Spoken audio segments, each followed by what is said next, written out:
Hello everybody, welcome back, happy Wednesday. It is time for Real Deal, the entertainment news show that talks about all the crap that happened during the week and why we should care about said crap here on the show. My name is Andrew Fantasia. Thank you so much for tuning in. As always, if you enjoy this video, please feel free to give it a thumbs up and give some love to that subscribe button as well.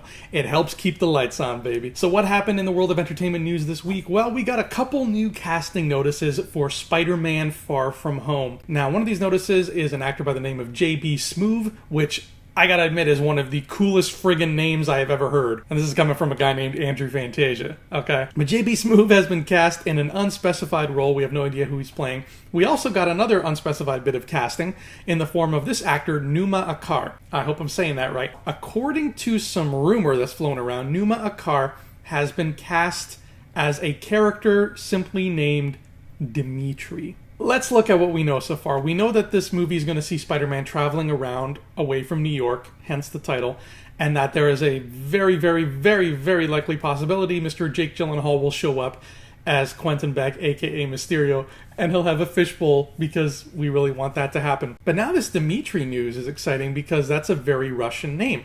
So it brings up the question, is Peter Parker going to head on north of the border down Russia way? And if that's the case, could we be looking at the character of the Chameleon? Chameleon's real name in some media was Dmitry Smerdakov. I gotta admit, out of all of Spider-Man's historied villains, Chameleon is one of my least favorite. I have nothing against him personally. I just never thought he impressed me. He just always seemed bland. He was just like a dude with no face who could just look like other people. I mean, we've seen that done before in the X-Men movies with Mystique. We've seen it done before in other things a million times. Even, you remember the Mighty Ducks cartoon? Even the Mighty Ducks cartoon had a villain named the Chameleon who could turn into other people. So this is nothing new. So I have never been super impressed with the Chameleon, except for the way he was drawn on this Fleer Ultra trading card.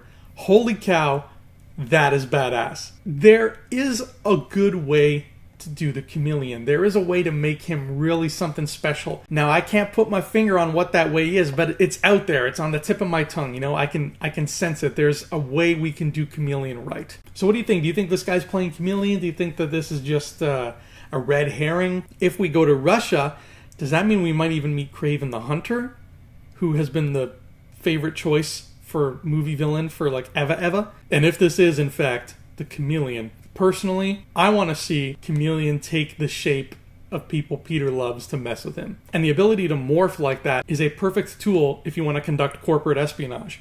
And he has done that in the past, so let's really amp that. Let's get some, let's get like Rupert Murdoch walks into a room and he's like, I'm not going to sell Fox, I'm keeping Fox, ha ha ha. But then it's not Rupert Murdoch, it's the Chameleon. That would be neat. Stuff like that, I'm all for. So far, I'm still more excited for Mysterio than anything else, but I will happily welcome Chameleon if they can make the character more interesting than I think he's been in the past. San Diego Comic-Con is this weekend. For a lot of people, it cannot come fast enough. Personally, Comic-Con doesn't really faze me. If I was going to it, then we'd be having a different conversation. But A, San Diego's a little bit out of my reach. And B, from what I hear, it is literally just hours of stiflingly long lines. But we do get lots of cool little movie news and trailers and whatnot at these Comic-Cons, and I always like to keep on top of that. And this year, a huge focus is going to be on Aquaman. Aquaman's going to be coming out in November, and since there will be no Marvel or Star Wars presence at Comic-Con, as far as we know, DC is probably going to be the reigning champion. They're going to win the day, and they're going to show off all kinds of Aquaman stuff. The marketing blitz is starting, and now we have a magazine. This magazine is coming out for Comic-Con, and it gives us our first clear look at a lot of the characters, including Ocean Master, who's being played by Patrick Wilson, and we get a look at his mask, and damn, is this ever spot on or what? This all looks so cool. Black Manta's mask looks great. Ocean Master's mask looks great. Mira looks great. I've always been the dummy who, ever since people have been saying, like, let's have an Aquaman movie, I've always just been the idiot who's just sitting here and like, how do you make a movie that takes place underwater?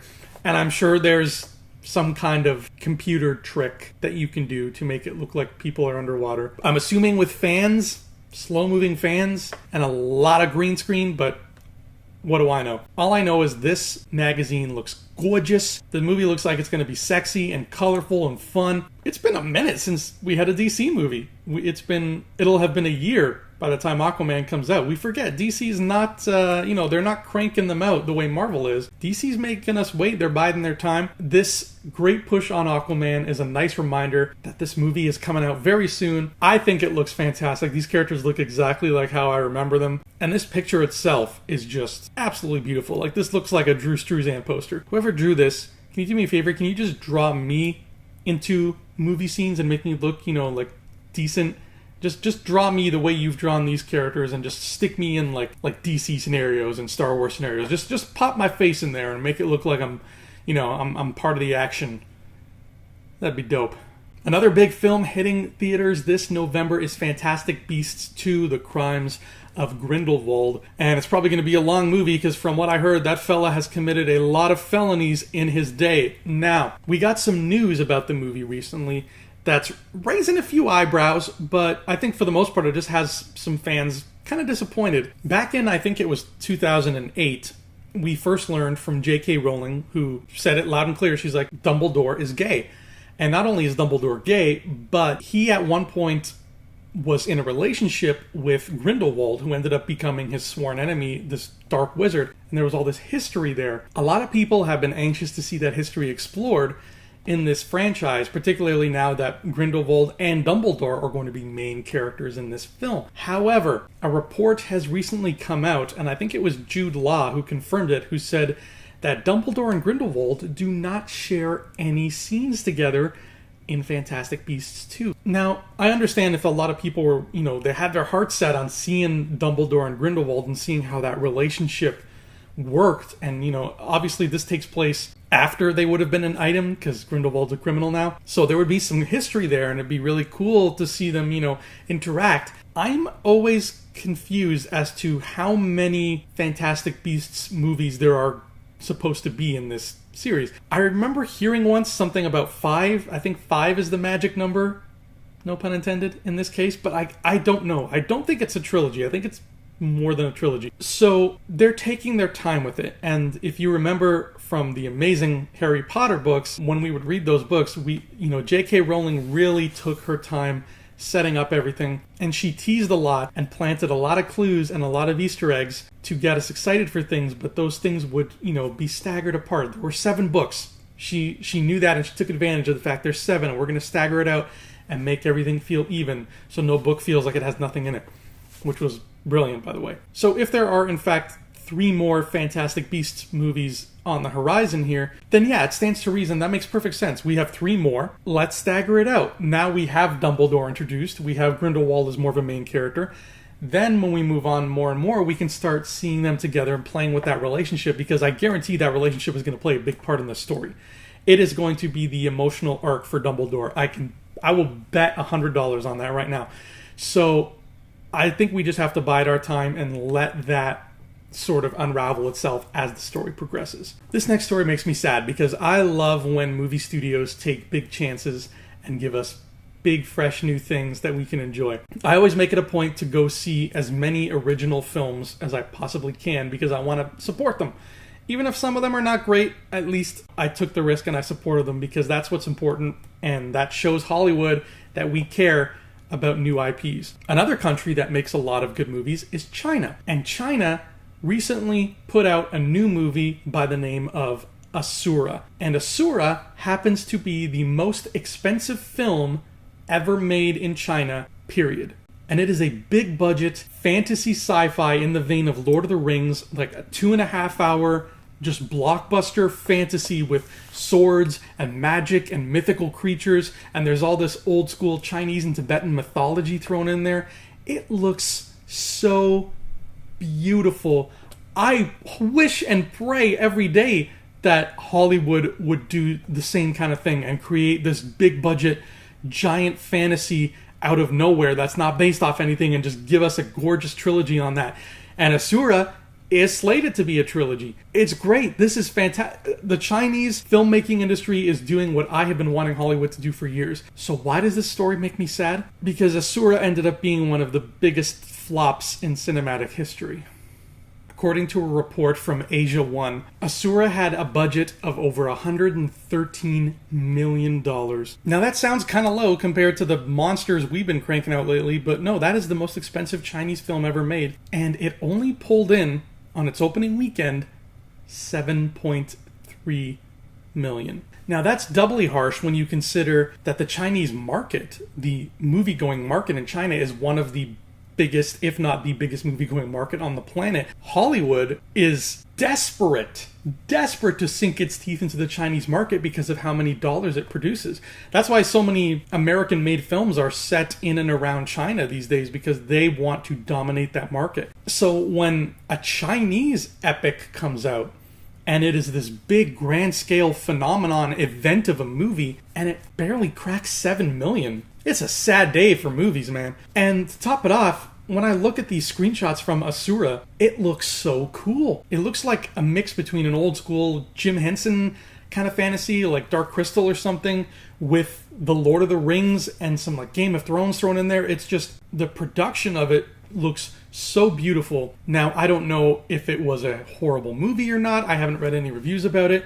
But after opening weekend, the studio pulled the movie from theaters altogether, saying that they were going to try to retool it and put it back out into the world. So I think the moral of the story is here, I just wanted to draw some attention to what could possibly be a very good movie that nobody gave a chance to, but also to remind you, a lot of people out there are putting their heart and soul into original content, and we are ignoring it because it's unfamiliar. Give these new movies a chance, because more often than not, you're actually going to get something great and memorable, and something that could kickstart a whole new franchise. Remember, once upon a time, Star Wars, Jurassic Park, and Ghostbusters were all brand new things too, and we didn't know what they were. And now, look where we are today. So I'm sorry to hear about ASURA, and I hope that it makes its money back, because it looks like the kind of film that deserves to. And finally, I'm still stunned all these years later that the Lego movie turned out to be as good as it was. And the Lego Batman movie was pretty damn good too. I haven't seen the Ninjago one. I haven't heard the greatest things about it, so that's okay. But next year we've got the Lego Movie 2, the second part. The sequel's finally coming out. Apparently, when the success of the first movie happened, Lego branched around and came up with all these crazy ideas for a Lego cinematic universe, which, you know what? I'm okay with, because the 2 Lego movies I've seen have been utterly wonderful. And when I heard about this idea, this got me more excited than anything else. Drew Pearce is a name that might be familiar to you. He was a writer on Iron Man 3, and he wrote and directed this year's Hotel Artemis, which I'm going to admit I wasn't a huge fan of, but I saw it. You know why? Because it's an original movie. Go watch ASURA when it comes back in theaters. Now, why am I talking about Drew Pearce? Well, because he was supposedly involved in another Lego Cinematic Universe movie. And if you know the name Jorge Gutierrez, he was the director of The Book of Life. Now, these guys were collaborating and mishing and mashing together to make a film called The Billion Brick Race, which would take place in the Lego world. And The Billion Brick Race is supposedly about a group of wacky Lego characters who are all competing in a giant cross-country race for fame and fortune, and trying to outdo one another at every turn. I cannot tell you how much fun this sounds, man. Honestly. I love racing stories to begin with. I mean, Wacky Races was one of my favorite Hanna-Barbera shows. Cannonball Run is cannonball fun. And one of my favorite movies ever of all time, like in my top 10, is It's a Mad, Mad, Mad, Mad World. All these things are about crazy characters racing for fortune and glory. And the idea of a modern take on that with Lego characters is delightful. Personally, I'm not a huge fan of remakes. I think, just leave well enough alone and make your own original shit, like ASURA. But I always thought it would be cool to get a remake if it's a Mad, Mad, Mad, Mad World, but like faithfully with a giant cast and like a 3-hour runtime and all that. That's a topic for another day. I could talk about Mad, Mad World until I'm blue in the face. I could literally make like an hour video about that. But this is even better than a remake of that, because it is an original thing and it's got the Lego in there. I don't know if this movie's still being made, because like I said, it just lost its director, and I don't think Drew Pearce is involved either. But according to the research I've done on it, it looks like it's still slated for a 2019 release, which is odd, but I'll take it. If it's as good as I'm thinking it's going to be, yeah, give me the Billion Brick Race. This is a movie that we should definitely keep our eyes on, especially if you're a Lego fan, and doubly so if you're a Wacky Races, Cannonball Run, Mad World fan like me. And if you think that those are all antiquated tales and that the story of a bunch of wacky, colorful characters in equally wacky, colorful vehicles racing across a fantastic area, trying to outdo one another, and possibly even fatally so, is an outdated notion and won't work in the modern world, I have 4 words for you, my friend. Mad Max Fury Road. So that has been Real Deal this week. I'm Andrew Fantasia. Thank you so much for watching. I'll see you here next time. Same place, same channel. Until then, adios.